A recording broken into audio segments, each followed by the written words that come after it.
Good afternoon and welcome to this presentation focusing on HIV testing services for adolescents, what we know and what we could do to improve.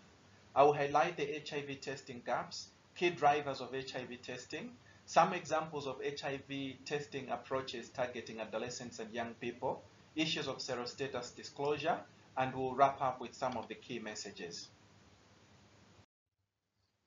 Let's begin with the broader context, which actually highlights the aspect of HIV testing gaps among adolescents and young people. As we can see from this slide, the youth population is growing globally, with the biggest growth being expected in Asia and the Africa continent. Just to give an example, in 2015, there were 226 million young people aged 15 to 24 years. And this population is expected to grow by 42% by the year 2030, providing a much bigger context within which we need to identify our adolescents living with HIV. Looking at new HIV infections among adolescents 10 to 19, we see that there's generally been a declining trend of these new infections, but this decline is not fast enough. And every new HIV infection among adolescents is increasing the number of people that we need to identify through HIV testing. Here's a point related to gender and regional disparities that was also quite visible from the previous slide. As we can see, there is a much greater burden with regards to new HIV infections among adolescent girls compared to adolescent boys. But we see that the picture regionally is not exactly the same, as there are some regions where there isn't much of a difference, and then in the East Asia and Pacific region, where the burden for new HIV infections is actually higher among adolescent boys.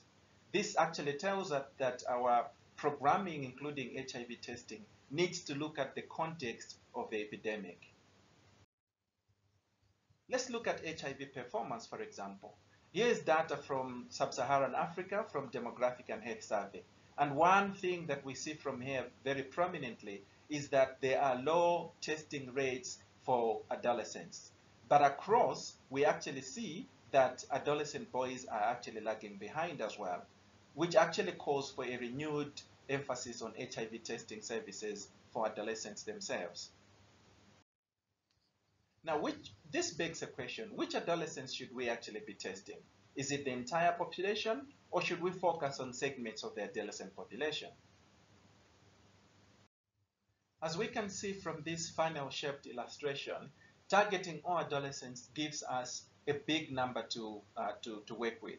But as we target, we could be targeting segments of the population. So it could be population groups such as older adolescents, or we're looking at geographical areas with high burden.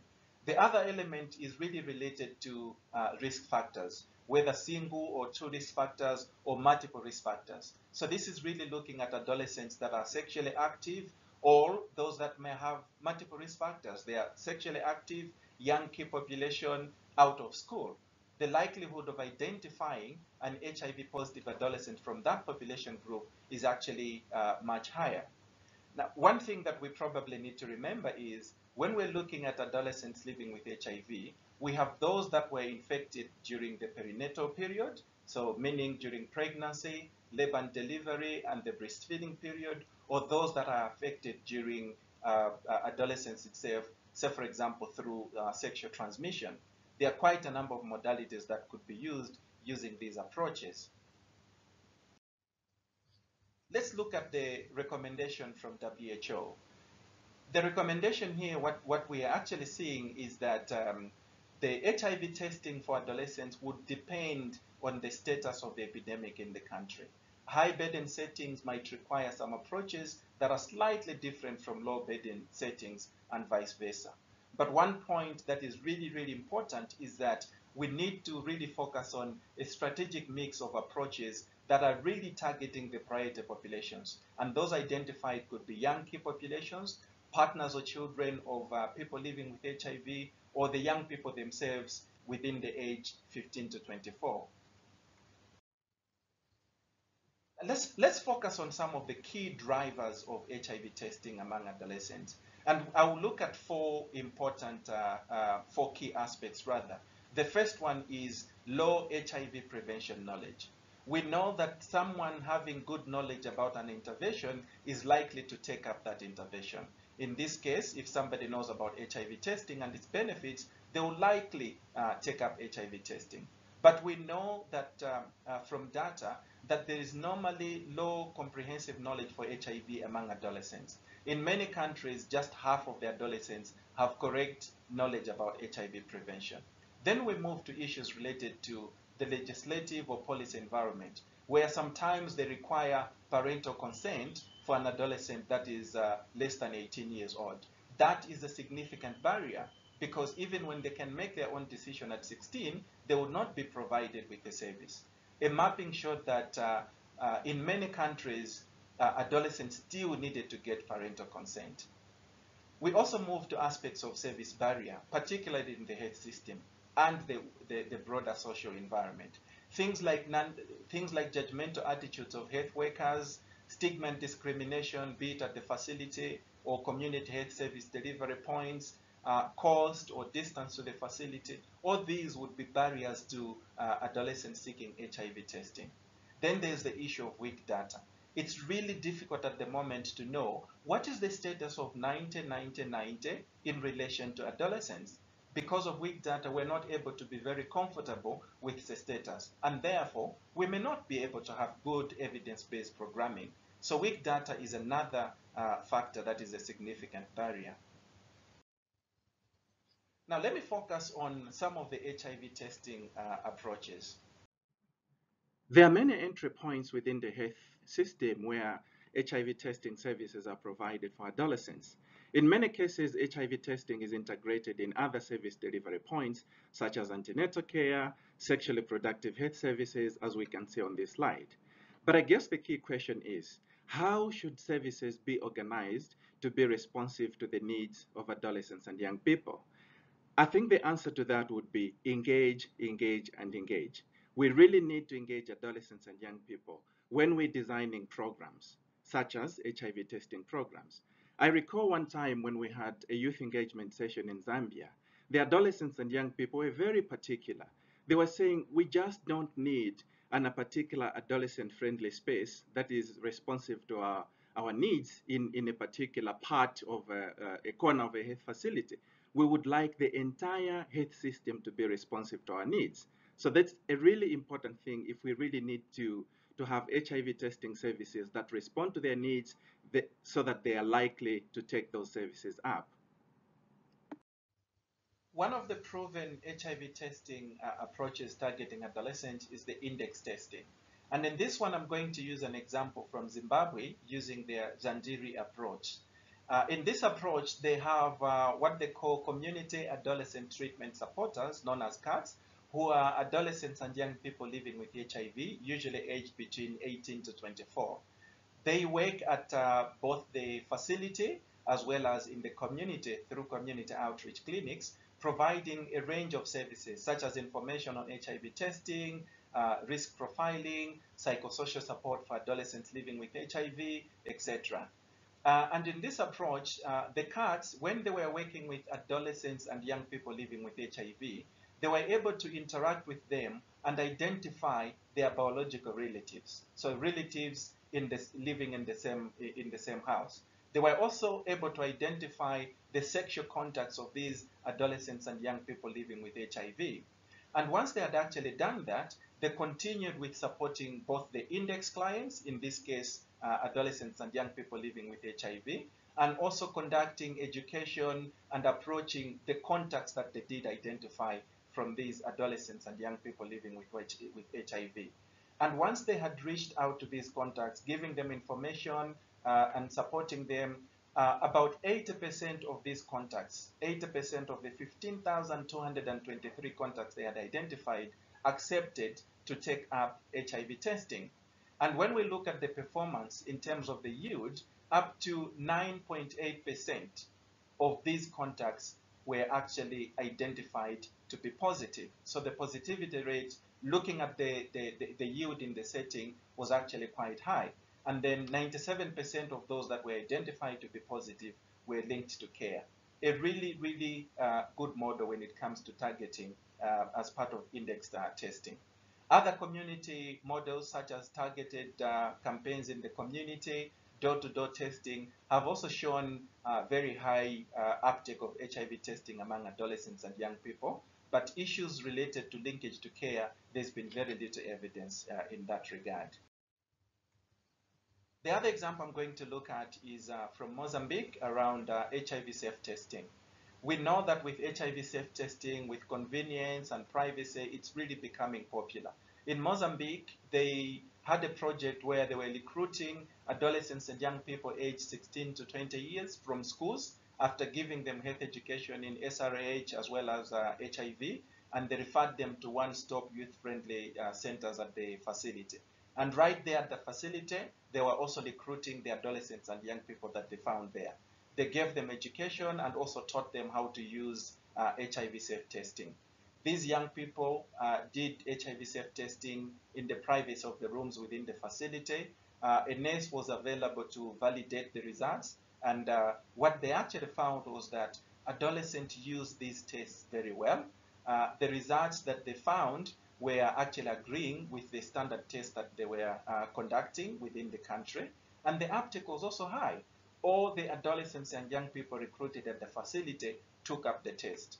Even though only half of those recruited from school were able to go to a facility and seek services, all of them that reported to facility also accepted that.